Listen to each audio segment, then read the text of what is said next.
Hello, welcome to another edition of Beyond the Basics here on FLWOutdoors.com. Our guest today, Pete Thliveros. You know him better as Peter T, a guy that's known for Carolina rigging and bed fishing. And today, Pete, we're going to talk a little bit about mixing kind of Carolina rigging and bed fishing, if that's even possible, with a little rig you came up a few years ago called the Petey Rig. Well, that's what it's gotten named by, not by me, by everybody around me that sees me use it. And my roommate Kenyon Hill for years decided that that's what it needed to be called because it's just kind of stupid that way. But it's a real simple. It's something that I've been doing for years. It actually got started in fishing in Rodman Reservoir years ago, and all I did was peg a slip sinker up my line about a foot. Okay. Because it seemed to not let the bait get pulled down into the grass or pulled down into the soft bottom that we fished around a lot down there, and fish seemed to be attracted to the bait being up over stuff a little bit better. Okay. So that's how it all came about, and I kind of carried it over and transformed it with all our new modern equipment that we've got now, and it seems to work a little better. So just for clarification, it's not a Carolina rig with the swivel and the bead and a big weight and all that, but it's not straight up dead stick in a plastic either. It's kind of like this happy medium right in the middle. Well, it's like a modified Texas rig basically. Okay. And like I said before, the line, we used to put the weight stationary on the line, and now with the bobber stops that we've got available to us, I actually can free float the weight above the stoppers, so that it actually, have a lot more sensitivity. The fish doesn't feel the weight when it picks it up and pulls it away through the grass and stuff. So your weight will slide up your line and allows you to, to feel the fish better and the fish not to feel you. Okay. So, it's just kind of a transitional thing. Over the years, we've just gotten to this point, and this is where we're at now. Who knows where we'll be in another couple of years? Somebody else will put a twist on it and it'll be better. Modify it again. Modify it a little bit more. Well, let's take a look at how you tie it up real quick. And now let's start. Tell us the line you're going to start with. This is some heavy line, 20 pounds? No, I generally keep it to where it's anywhere from 10. The lightest I'll use is 8, something like that on a spinning reel in real clear water situations. When the fish are really, really finicky and super clear water, I'll go with 8-pound test and spinning rod and use the exact same rig. Generally, I throw it on a casting rod. I feel like I've got more control, and I use 15-pound test most of the time, a 15-pound fluorocarbon. And really not a very lightweight. Most of the time, 3/16, maybe even a quarter. When I'm fishing it on a casting rod, when I'm trying to cover a little bit more water, more open cover, that stuff that you can't see out there, and make longer casts and bring it through it, I'll go with that little bit heavier weight, and and just set it up that way. It seems to work real well on a casting rod. Okay.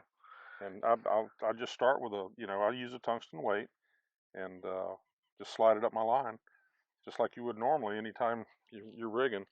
Okay. And where the difference is now, we just use these little bobber stops that come on a wire, and I'll put on 2 generally. When I'm using a heavier weight, I'll stick 2 on there because it keeps your weight from sliding down towards your hook. I was going to ask about when you cast if it's okay. If you're really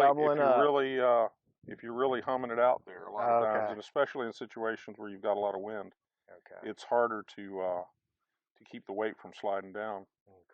Before like I said, when we used to just peg it straight onto the weight and the line, it was stationary and it would stay in place that way, but your weight wouldn't move. I mean, it was just stuck to stuck above the line, above the hook. And then I'll just take a hook, and usually, depending on what size bait I'm using, and most of the time I throw a fluke on it. A Zoom Super Fluke has been my go-to bait for years, and on this particular rig, it works very well. So I'll use anywhere from a 2 to a 3/0 hook, just an offset shank worm hook, and just tie it directly on my line and slide my weight up and attach my bait. And if I go to a bigger worm, which I have done sometimes, if I go to to a bigger, like a Zoom Z-nail or something like that, or even an old monster, or even a lizard, you can fish anything. I'll go with a slightly larger hook, based on the diameter of the bait. But if I'm using a smaller bait, I generally go with a 2/0, with a finesse worm or with a fluke, and that seems to allow the bait a little bit more freedom of movement behind the weight. One thing nice here is just not a bunch. You don't have all those Yeah, the swivel and the beads and all that. Simplifies everything. it does. It makes it easier and does a couple of things. There's not as much stuff, especially, and this is a shallow water technique for me. Okay. I mean, I say a shallow water. I mean, more of a finesse Carolina rig presentation that you just can use it in a lot of different situations. So that's basically it right there. I mean, nothing really difficult about it. Okay. That's it right there. The weight slides up and down the line in front of the bobber stops. Then you got your hook. I'll fish a finesse worm a lot, just a regular Zoom finesse worm. Now, I know this technique's really deadly in Florida, especially a lot of weeds. I mean, will you throw it like, let's say, up around a Hartwell or a Murray or a Beaver? I mean, where's some other, or is it mainly a flat vegetation type of place? I've thrown this, Rob, everywhere. I mean, a few years back when we fished out west on Clear Lake, man, I finished in the top 10, caught 100 pounds of fish on this thing with a fluke on it. Just throwing it down the bank, rocky banks around boat docks, stuff like that. Okay. Again, they seem to want that finesse presentation and 15-pound line, and I caught them up to I think the biggest fish I caught that week was a little over 9. Okay. And I just had a ball with it, just throwing a fluke. And I'm putting a trick worm on it right now, a little bit longer because we're down here in Florida. Okay. And that trick worm seems to be a really good bait, especially when these fish are right now we're kind of in a transition where they're spawning, there's post-spawn, and there's still pre-spawn fish. And they seem to like that straight tail worm this time of year. 7-foot rod is what I use most of the time. This is a Lew's American Hero Series rod. It's medium heavy action, and a Lew's, the Team Lew's bait casting reel, the Team Lew's Gold bait casting reel with 15-pound fluorocarbon on it. And the medium heavy action just is the action I like whenever I'm throwing this rig, because the tip is a little bit softer. You get a more of a parabolic hook set. I don't want it to be too stiff. I don't want it to rip the hook out of the fish or break the line on the hook set. So, but occasionally you will go to spinning outfit. Yeah, I'll mostly use a spinning outfit okay. a lot, and even in the same cover a lot of times. What percentage of time will you use a bait caster versus a spinning rod for this technique? I'll probably use the bait casting 70% of the time. Okay. And when I go to the spinning rod, it's usually with a braid and fluorocarbon combo, with the leader on the fluorocarbon on the leader below the braid, and that's so that I can make long cast, a little bit deeper water situations, maybe clearer water with that really thin line diameter that the braid allows you to use. You can get away with that, making those longer casts and getting a good hook set to keep your sensitivity. Okay. With a spinning rod, that's really crucial, and it's just. The braid is just so much more friendly to the spinning rods anymore. You don't have to worry about line twist as much, and you can make those longer casts and still have a good positive contact with the bait and get a good hook set too. Sounds good. Yeah. Let's see if we can catch one. Okay. One of the real keys to fishing this rig for me is to fish it with a real subtle presentation. I don't like to be very aggressive with it. I'll fish it fast, but I don't really put any real action into the bait during the retrieve. The whole idea is to let the bait have kind of a natural flowing movement, with the free line above the weight or below the weight.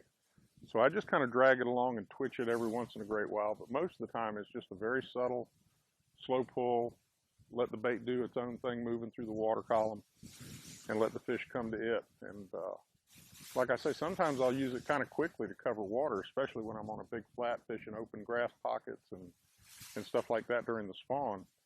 It's really good to be able to cover a little bit of water with it, but at the same time not impart a lot of movement or a lot of action. Just let the bait do its own thing.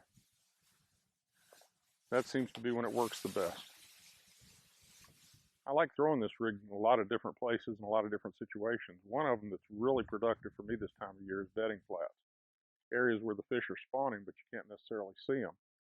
And, this rig allows you to fish kind of slowly and subtly through that area without having to actually target bedding fish. And what I like to do is make those longer casts where I think the grass is thinner, not necessarily where there's really thick grass, but where the sparse grass is, where there's a lot of holes in it where the fish will have a chance to spawn. Another place is current situations.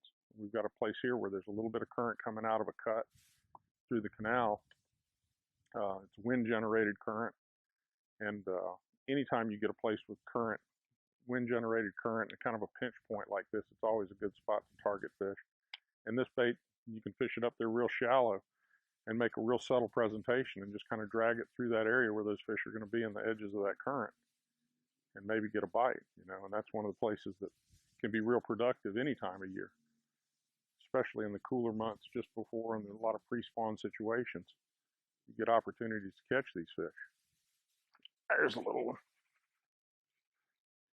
right there, and we were talking about it, just off in the cut.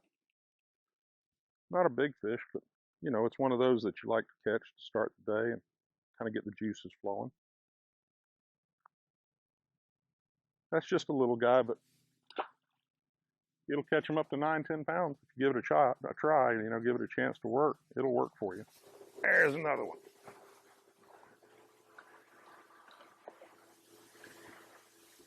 Kind of an effective way to catch little guys today, but that's how I like to fish the Petey Rig. This is beyond the basics. Hopefully this will give you an idea of what I like to do and how I like to do it. You guys have a really good day. Try it if you like it. If it works for you, let us know.